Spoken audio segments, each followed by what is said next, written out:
ዳግም በክብር በደመና በመላእክት አጀብ ከቅዱሳኑ ሁሉ ጋር ጌታችን ኢየሱስ በቶሎ ይመጣል። ጸጋና ሰላም ጣፋጭ ሕይወት ከእግዚአብሔር ከአባታችን ከልጁም ከኢየሱስ ክርስቶስ በዓለም ሁሉ ላላችሁ ለከበራችሁ ቅዱሳን ሁሉ ይሁን። እስከ መጨረሻ ድረስ እንደምወዳችሁ ጌታ ኢየሱስ ያውቃል። ሰማያዊ ሰው ነኝ። እግዚአብሔር ድምፅ መስፍን መስቀሌ። Who will take you? የሚያኖርህ ማን ነው? የሚያኖራችሁ ማን ነው? እንደምታውቁት ለሰው ልጅ ገንዘብ ያስፈልጋል። ገንዘብ ግን አያኖርም። ቤት ለሰው ልጅ በጣም ያስፈልጋል። ነገር ግን ቤት አያኖርም። ለሰው ልጅ ተሽከርካሪ ያስፈልጋል። ነገር ግን ተሽከርካሪው አያኖረንም። ተመልከቱ የእግዚአብሔር ቃል። እግዚአብሔር ለሰው ልጆች የሚያስፈልገውን ሁሉ ፈጥሯል። ነገር ግን የሚያኖረው እርሱ እግዚአብሔር እንደሆነ ከአባቶቻችን ጀምሮ እስካሁን እስካለንበት ድረስ እግዚአብሔር በብዙ አይነት ምክር አሳይቶናል። የሰው ልጅ ግን በየዕለቱ በአመጽ ምክንያት በእስራት ምክንያት የእግዚአብሔርን ኃይል ይክዳል። በአንድም በሌላ መንገድ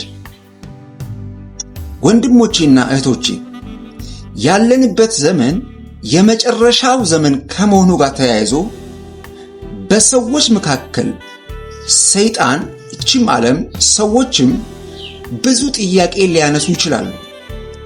ነገር ግን የኔና የናንተ ጥያቄ ወደ ቃሉ እንዲሆን እመክራለሁ።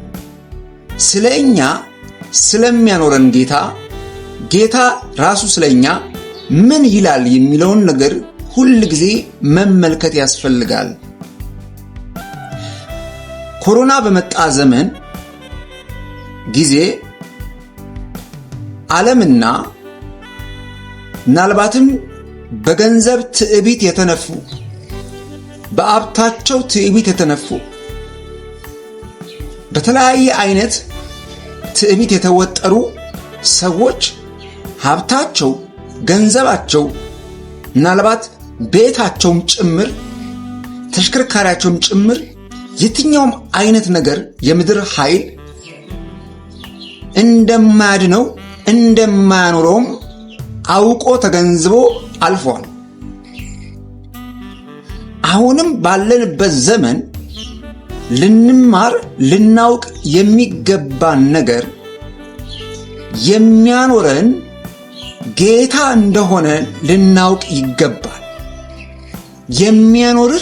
የሚያኖርሽ ጌታ ነው። እሱ በሕይወት ከሌለ በሰራኸው ቤት አትኖርም። እሱ በሕይወት ከሌለ ያገኘውን ገንዘብ አትበላም። እሱ በሕይወት ከሌለ ያከማቸውን አታጣጥምም። በቅርብ ጊዜ እኔ በምኖርበት ከተማ ላይ በጣም ዕውቅና ያላቸው ሀብት ያላቸው ዘመናቸውን ሙሉ ያከማቹትን ሁሉ ጥለው አያኖርም። የሚመካ በእግዚአብሔር ይመካ። ባለ ገንዘብ ባለ ደሞዝ ትንሽም ቢሆን ትንሽ ነው ደሞዝ ማለት መኖር አትችልም ማለት አይደለም። አይ ትልቅ ነው ደሞዙ ማለት መኖር ይችላል ማለት አይደለም። ደሞዝ 100,000 ቢሆን እግዚአብሔር 100,000 ቀዳዳ ሊከፍትልህ ይችላል። የዛኔ ለመኖር ስትንገዳገድ ታየዋለህ። አያችሁ፣ ስላነሰም ስለበዛም አይደለም። የሚያኖርህ እግዚአብሔር መሆኑን ስትረዳ አሁን ከዚህ በኋላ የምነግርህ ቃል ይገባል። አባቶቻችን የምንኖረው በእግዚአብሔር ነው ብለው አልፈዋል። እኛ እንደሚያስፈልገን ሁሉ ነገር እናውቃለን። ለሚያስፈልገን ነገር ሁሉ በእግዚአብሔር ሥርዓት ተመርተን እንሰራለን፣ እናልፋለን። ነገር ግን ለሚያኖረን ጌታ ደግሞ በይበልጥ እንኖራለን። በማቴዎስ ምዕራፍ 4:4 ላይ ያለውን የእግዚአብሔር ቃል እንመልከት። ሰው ይላል ከእግዚአብሔር አፍ በሚወጣ ቃል ሁሉ እንጂ በእንጀራ ብቻ አይኖርም ተብሎ ተጽፏል አለው። ይህ የጌታችን የኢየሱስ ክርስቶስ መልስ ነው። ለሚፈትነው ቀርቦ ለሚፈትነው በእንጀራ ነው የምትኖረው ለሚለው ለሚፈትነው ዲያብሎስ የሰጠው መልስ ነው። ምናልባት በተለያየ መንገድ ዲያብሎስ እየፈተናችሁ ያላችሁ ሰዎች፣ በደሞዝ እየፈተናችሁ ያላችሁ ሰዎች፣ በተለያየ መንገድ በስራ በትዳር እየተፈተናችሁ ያላችሁ ሰዎች፣ ብቻ ምናልፋችሁ ብዙ ፈተና ዲያብሎስ ሊያቀርብላችሁ ይችላል። ነገር ግን አንድ መልስ አዘጋጁ። ሰው ከእግዚአብሔር አፍ በሚወጣ ቃል ሁሉ እንጂ በእንጀራ ብቻ አይኖርም ተብሎ እንደተጻፈ በዛ መንገድ በየትኛውም አይነት መንገድ ውስጥ ብታልፉ ለሚመጣባችሁ የትኛውም ፈተና ጥያቄ መልስ ለመስጠት እንደ ኢየሱስ ክርስቶስ መልስ ለመስጠት የተዘጋጃችሁ ሁኑ። አንድ ወንድም በአንድ አጋጣሚ ተገናኝተን በጣም ያማረ ነበር። በብዙ ነገር ያማረ ነበር። ይሄ ስለሌለኝ መኖር አልቻልኩም፣ ያ ስለሌለኝ እሱ አያኖርህም አልኩት። የሚያኖርህ ከእግዚአብሔር አፍ የሚወጣ ቃል ነው አልኩት። እግዚአብሔር ነው የሚያኖርህ አልኩት። ያ ሰው ግን ኧረ ተው እባክህ የሚያኖረኝ ይሄ ነው አለ። ቢኖረኝ አሳይሃለሁ አለ። ኖ ኖ ኖ አልኩት። እርግጠኛ ሆኜ ልንገር አልኩት። ሊያኖርህ አይችልም እሱ አልኩት። ያ ወንድም የቆየው በምድር 5 ወር ነው።